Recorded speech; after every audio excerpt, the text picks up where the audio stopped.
Assalamualaikum warahmatullahi wabarakatuh. Perkenalkan, saya Reva Rustia Dewi dari Pendidikan Luar Sekolah Universitas Negeri Surabaya. Di sini saya akan membahas tentang pencemaran lingkungan. Nah, pencemaran lingkungan itu apa aja sih? Pencemaran lingkungan itu ada 3 macam, yaitu ada pencemaran udara, pencemaran air, dan pencemaran tanah. Masing-masing pencemaran mempunyai penyebab dan dampak sendiri-sendiri. Jadi, untuk video kali ini, saya akan membahas tentang apa itu pencemaran, apa saja sejenisnya, dan apa penyebab terjadinya pencemaran sampai pada dampaknya. Video ini dibuat untuk memenuhi tugas micro teaching yang dialihkan karena adanya pandemi COVID-19. Dalam video kali ini, media yang akan saya pakai adalah PowerPoint. Jadi nanti akan ada PowerPoint yang saya ubah ke dalam video, yang dimana di dalamnya ada suara saya sehingga dapat memudahkan dalam memahami materi yang akan saya sampaikan. Langsung saja kita lanjut ke materinya. Selamat menyaksikan dan selamat mendengarkan materi yang telah saya buat. Pencemaran lingkungan. Apa sih yang dimaksud dengan pencemaran lingkungan? Nah, sebelum itu, kita akan membahas apa itu lingkungan.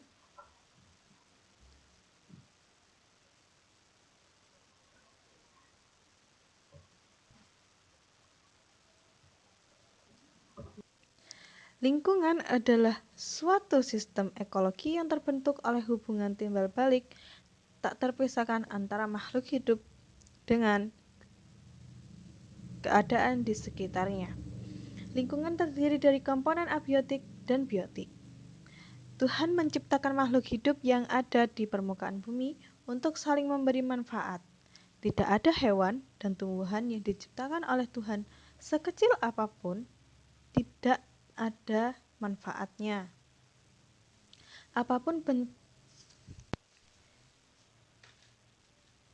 Nah, selanjutnya ada komponen utama lingkungan. Ada 3 komponen nih, udara, air, dan tanah. Kenapa udara merupakan komponen utama? Karena lingkungan membutuhkan udara, sebab manusia membutuhkan oksigen untuk bernafas dan tumbuhan membutuhkan karbon dioksida untuk berfotosintesis. Air sangat dibutuhkan untuk memenuhi cairan dalam tubuh manusia, tumbuhan, dan hewan. Sedangkan tanah sebagai tempat untuk bercocok tanam agar dapat memenuhi kebutuhan pangan manusia. Nah, selanjutnya ada udara. Manusia membutuhkan udara untuk bernafas. Udara yang sehat dan bersih adalah udara yang sangat dibutuhkan oleh manusia. Ada perbedaan dari udara di perkotaan dengan udara di daerah pegunungan maupun persawahan. Tumbuhan hijau adalah salah satu sumber oksigen bagi kehidupan manusia. Proses yang dilakukan oleh tumbuhan hijau sebagai produsen dalam menghasilkan makanan juga menghasilkan gas oksigen yang kita butuhkan. Nah, siklus udara adalah manusia menghirup oksigen dan karbon dioksida yang kemudian dikeluarkan karbon dioksidanya yang akan ditangkap oleh tumbuhan dan dilakukan proses fotosintesis sehingga tumbuhan mengeluarkan oksigen dan dihirup kembali oleh manusia ataupun makhluk hidup. Begitu seterusnya. Hal yang sangat dirasakan adalah saat kita berada di kota dan berada di daerah pegunungan ataupun persawahan. Selanjutnya ada pencemaran udara. Pencemaran udara adalah suatu peristiwa masuk atau tercampurnya polusi ke dalam lapisan udara yang mengakibatkan menurunnya kualitas udara. Dampak dari pencemaran udara sangatlah berpengaruh terhadap kehidupan ekosistem. Untuk itu, pengenalan seputar penyebab dan dampak dari pencemaran udara harus kita ketahui untuk menjaga keberlangsungan hidup generasi-generasi yang akan datang. Bahan pencemar udara umumnya berasal dari pembakaran bahan bakar fosil yang tidak sempurna oleh mesin-mesin pabrik, pembangkit listrik, kendaraan bermotor, dan lainnya. Dari pembakaran tersebutlah dihasilkan gas dan asap yang sangat membahayakan. Bahan-bahan yang dapat mencemari udara adalah karbon dioksida dan karbon monoksida, belerang, ada senyawa hidrokarbon, dan partikel cair yang berupa asam sulfat dan asam nitrat serta gas-gas yang lainnya. Selanjutnya adalah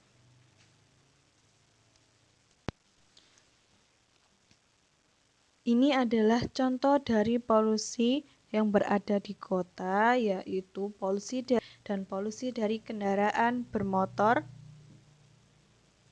sehingga dapat menyebabkan pencemaran udara di perkotaan. Selanjutnya ada jenis-jenis bentuk pencemaran udara. Ada gas, ada partikel, dan ada tempat. Untuk bentuk pencemaran gas, golongan belerang yaitu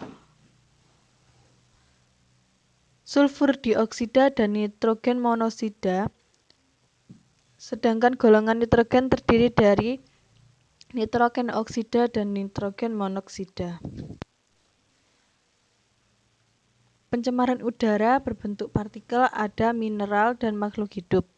Mineral terdiri dari air raksa dan timah. Kalau makhluk hidup ada virus, bakteri, dan telur cacing. Bahan-bahan organik dari hidrokarbon, benzen, dan klorinasi alkan. Selanjutnya ada berbentuk tempat, yaitu ruang indoor atau di dalam, yang pencemarannya adalah dikarenakan dari pemukiman, perkantoran, dan gedung-gedung pencakar langit. Sedangkan pencemaran outdoor sumbernya berasal dari alam, seperti gunung berapi dan pembusukan. Selanjutnya ada penyebab pencemaran udara. Nah, penyebab pencemaran udara yang pertama adalah bahan radioaktif dari percobaan bom nuklir. Bahan radioaktif dari percobaan bom nuklir membebaskan partikel-partikel debu radioaktif ke udara. Nah, mengapa berbahaya? Karena dalam waktu singkat dapat memusnahkan hidup dan dapat dirasakan akibatnya dalam waktu yang lama. Yang kedua ada proses kimia pada permunian minyak bumi, pembuatan kris, dan mineral. Kenapa? Karena polusi yang dihasilkan berupa debu dan gas, yang apabila dihirup oleh manusia ataupun hewan secara terus-menerus akan sangat berpengaruh pada kesehatan pada manusia maupun hewan. Selanjutnya ada asap rokok pembakaran atau pembakaran hutan, cerobong pabrik, knalpot kendaraan bermotor. Kenapa menyebabkan pencemaran udara? Karena dari asap rokok sampai knalpot kendaraan bermotor membebaskan gas karbon dioksida dan karbon monoksida ke udara yang telah seperti yang disebutkan tadi bahwa karbon dioksida dan karbon monoksida tidak baik untuk kesehatan manusia. Sedangkan untuk asap vulkanik yang dihasilkan dari gunung berapi menebarkan bermacam-macam partikel debu ke udara. Nah, partikel-partikel debu yang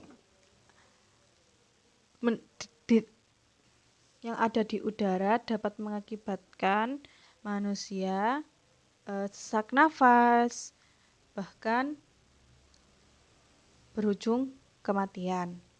Oleh karena itu, asap vulkanik juga termasuk dalam pencemaran udara, tapi dalam kategori alami, bukan buatan manusia.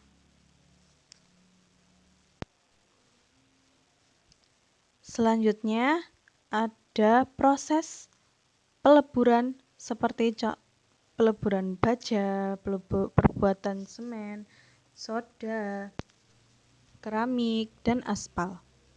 Kenapa termasuk dalam pencemaran udara? Karena dari semua bahan yang disebutkan tadi akan menghasilkan polutan dan yang berupa debu, uap, dan asap yang sangat berbahaya apabila dihirup secara terus-menerus yang akan mengendap di dalam tubuh manusia. Sedangkan untuk dampak CFC atau klorofluorokarbon yang terjadi akibat kebocoran mesin pendingin seperti kulkas ataupun AC. Ini karena semakin banyaknya gedung-gedung tinggi yang mengakibatkan banyaknya pendingin ruangan yang disediakan. Nah, kita kan nggak tahu tuh apakah pendingin tadi yang berupa kulkas, AC itu mengalami kebocoran atau enggak. Kita juga tidak dapat memastikan apakah. Nah, selanjutnya ada dampak-dampak pencemaran udara. Nah, dampak pencemaran udara ini yang pertama ada global warming. Kenapa global warming terjadi? Karena merupakan efek dari rumah kaca yang meningkatkan suhu di bumi. Pemanasan global terjadi akibat pencemar yang berupa karbon dioksida. Gas ini berasal dari asap pabrik, asap kendaraan bermotor, hasil kebakaran hutan, dan pembakaran sampah. Gas akan naik ke atmosfer dan menghalangi pemancaran panas dari bumi, sehingga panas memantul kembali ke bumi yang dapat mengakibatkan kenaikan suhu di bumi, yang dimana dari pemanasan global mengakibatkan ada banyak kekeringan hebat yang tentunya akan berdampak negatif pada manusia. Sedangkan untuk hujan asam merupakan pencemaran berupa gas sulfur oksida yang bereaksi dengan uap air di udara yang menimbulkan hujan asam yang terbawa oleh air hujan yang akan mengakibatkan kerusakan pada tanaman dan hewan serta bangunan yang terbuat dari kayu dan besi. Nah, selanjutnya ada pencemaran air. Pencemaran air terjadi akibat perilaku manusia, seperti kegiatan industri dan rumah tangga yang menghasilkan limbah berbentuk cairan. Nah, pencemaran air dapat menyebabkan manusia, hewan, dan tumbuhan tidak mampu bertahan hidup. Karena air yang tercemar jika dikonsumsi oleh hewan, maka akan menimbulkan berbagai macam penyakit dan juga bisa menyebabkan kematian. Begitu manusia apabila meminum atau mengkonsumsi air yang sudah tercemar. Nah, Hal ini juga dapat mempengaruhi pertumbuhan dari tumbuhan. Selanjutnya ada kategori air bersih dan sehat. Yang pertama ada tidak keruh. Jika air mengalami kekeruhan, maka itu suatu pertanda tidak bagus bahwa sebenarnya air memiliki kemungkinan besar telah terkontaminasi oleh keberadaan zat lain di dalamnya. Yang kedua ada tidak berwarna. Nah, semisal air yang telah tercemari adalah air yang tercemari oleh zat sisa maupun limbah di area pabrik, pasti warnanya akan berubah. Yang kedua, tidak berbau. Air normal dan sehat tidak memiliki bau tertentu, apalagi bau-bau yang menyengat. Apabila ada bau dari suasana asam, maka sudah dapat dipastikan air tersebut sudah tercemar. Selanjutnya ada suhu normal. Suhu normal dari air yang sehat dan bersih antara 10 sampai 25 derajat Celcius. Nah, suhu ini biasanya digunakan sebagai patokan ya. Untuk selanjutnya ada derajat keasaman. Sesuai dengan indikator derajat keasaman yang bagus dalam pengujian air bersih, maka air bersih dan sehat layaknya memiliki nilai pH dari 6 sampai 8. Tapi yang sangat-sangat dianjurkan dan sangat baik adalah air yang memiliki pH 7. Yang terakhir yaitu jernih. Penggolongan jernih di sini artinya tidak terkontaminasi oleh zat pengeruh, baik tanah maupun bahaya lainnya. Nah, jernih di sini juga tidak terkontaminasi oleh zat pewarna yang tidak sehat ataupun limbah yang berada di sekitar. Jadi, air bersih dan sehat harus memenuhi semua kategori yang telah disebutkan tadi. Selanjutnya ada contoh limbah. Nah, dapat dilihat bahwa airnya itu tidak mewakili air bersih yang telah disebutkan di atas tadi. Oleh karena itu, selanjutnya kita akan membahas tentang penyebab pencemaran air. Yang pertama ada sampah. Nah, di planet ini ada miliaran orang dengan cara membuang limbah dan sampah adalah masalah yang paling besar. Menurut tahun 2015 dan 2016, WHO mengatakan sekitar 663 juta orang atau 9% dari populasi dunia tidak memiliki akses terhadap air minum yang aman. Nah, meskipun begitu, telah terjadi perbaikan besar dalam mengamankan akses terhadap air bersih. Sedikit kemajuan telah dicapai dalam memperbaiki sanitasi global dalam dekade terakhir ini. Pada tahun 2002, WHO telah memperkirakan bahwa penyakit yang berkaitan dengan air dapat membunuh sebanyak 135 juta orang pada tahun 2020 atau pada tahun ini.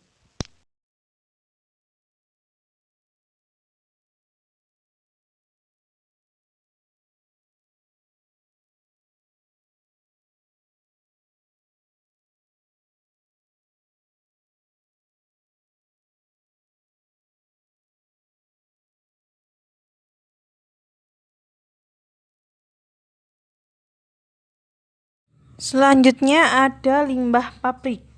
Dari data statistik, sekitar setengah dari semua pencemaran yang terjadi di laut disebabkan oleh limbah cair dari hasil kegiatan industri.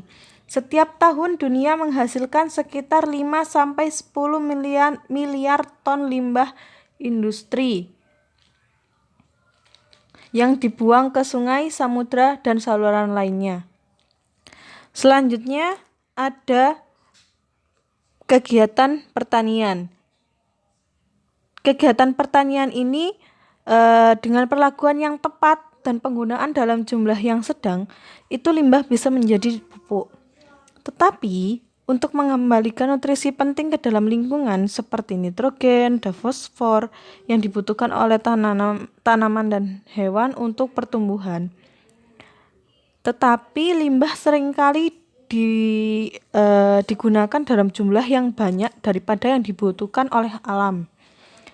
Pupuk kimia yang digunakan oleh petani juga sebenarnya dapat menambah nutrisi ke dalam tanah.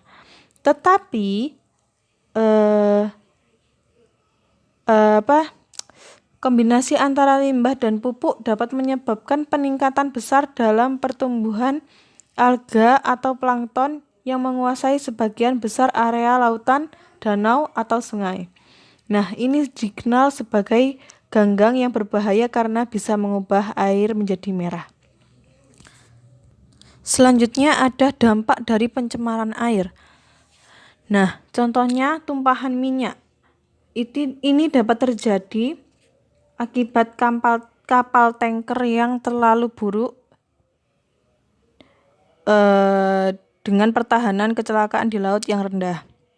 Minyak dapat mencuci di pantai terdekat yang dapat merusak ekosistem dan sangat mempengaruhi pariwisata. Tetapi masalah utamanya adalah orang-orang yang menanggung akibat dari tumpahan minyak ini bukanlah orang yang menumpahkannya, tetapi masyarakat kecil yang berada di pesisir pantai. Maka dari itu, kita harus menjaga keseimbangan lingkungan dengan baik. Nah, selanjutnya nih ada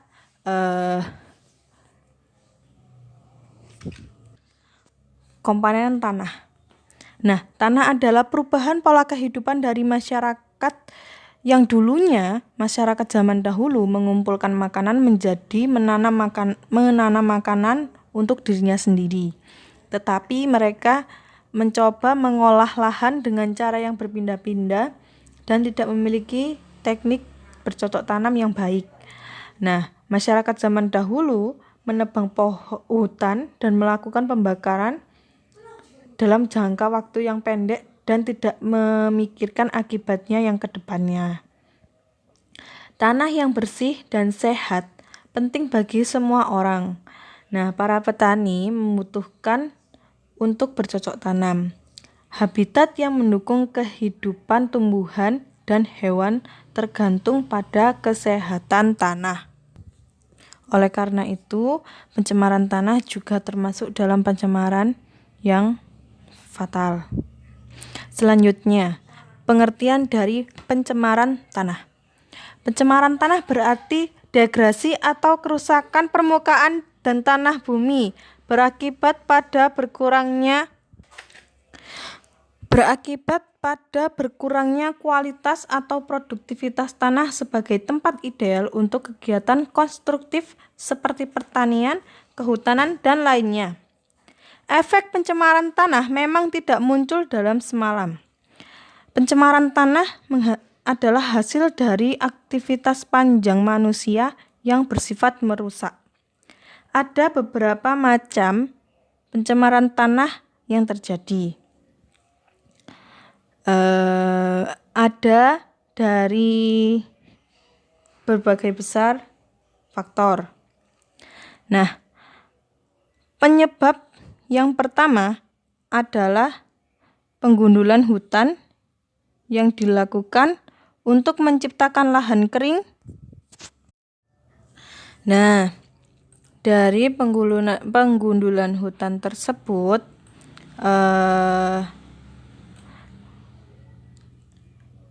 tanah yang menjadi kering tidak akan pernah bisa subur kembali apapun tindakan yang dilakukan untuk mengatasinya. Ketika hutan dibuka untuk pembangunan dan untuk memenuhi permintaan pasokan kayu, tanah akan menjadi longgar dalam proses tersebut sehingga tidak ada tanpa perlindungan pohon, tanah menjadi tandus dan mulai terkikis. Yang kedua ada kegiatan pertanian. Proses pertanian sering melibatkan penggunaan pestisida dan insektisida berbahaya. Petani sering menggunakan pupuk dan pestisida yang beracun untuk menghilangkan serangga, jamur, dan bakteri dari tanaman.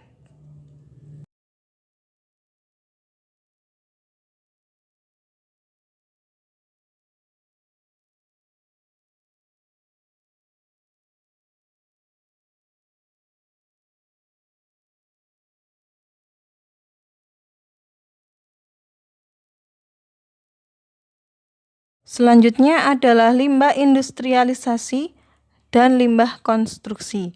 Peningkatan populasi berakibat pada peningkatan permintaan makanan, tempat tinggal, rumah, dan produksi barang yang lebih banyak. Akibatnya lebih banyak lagi limbah yang tercipta, yang dimana pembuangan limbah ini tidak efisien, sehingga penggunaan bahan kimia yang tidak aman karena penggunaan bahan kimia yang tidak aman dalam manufaktur. Regulasi yang buruk juga merupakan salah satu faktor mencemari tanah. Selanjutnya ada limbah nuklir. Pembangkit nuklir menghasilkan energi dalam jumlah besar melalui fisi dan fusi nuklir. Bahan radioaktif yang tersisa mengandung bahan kimia. Selanjutnya adalah pembuangan sampah. Seiring bertambahnya populasi di dunia, setiap rumah tangga menghasilkan bertonton sampah yang setiap tahunnya menjadi semakin penuh dan semakin bertambah banyak sampah yang ada di tempat pembuangan sampah, yang dimana racun dari pembuangan sampah tadi meresap ke dalam bumi sehingga saat hujan racun-racun tersebut terbawa ke daerah lain dan menyebarkan pencemaran. Barang-barang yang tidak didaur ulang yang dibuang ke tempat sampah yang menyebabkan pencemaran dan mengganggu keindahan kota. Selanjutnya ada dampak pencemaran tanah. Nah, dampak pencemaran tanah ini berakibat pada manusia yang dapat terjangkit penyakit jangka pendek maupun jangka panjang.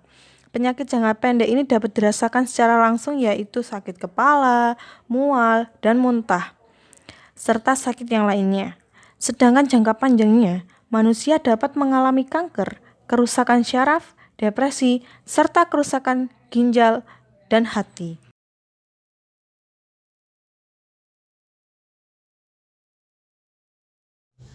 Nah, itu tadi materi tentang pencemaran lingkungan. Semoga materi yang telah disampaikan dapat tersampaikan dengan baik, dan mohon maaf apabila ada kekurangan atau kekeliruan dalam penyampaian materi. Semoga video ini dapat memenuhi tugas micro teaching dan dapat membantu saudara yang akan mencari materi tentang pencemaran lingkungan. Sekian, wassalamualaikum warahmatullahi wabarakatuh.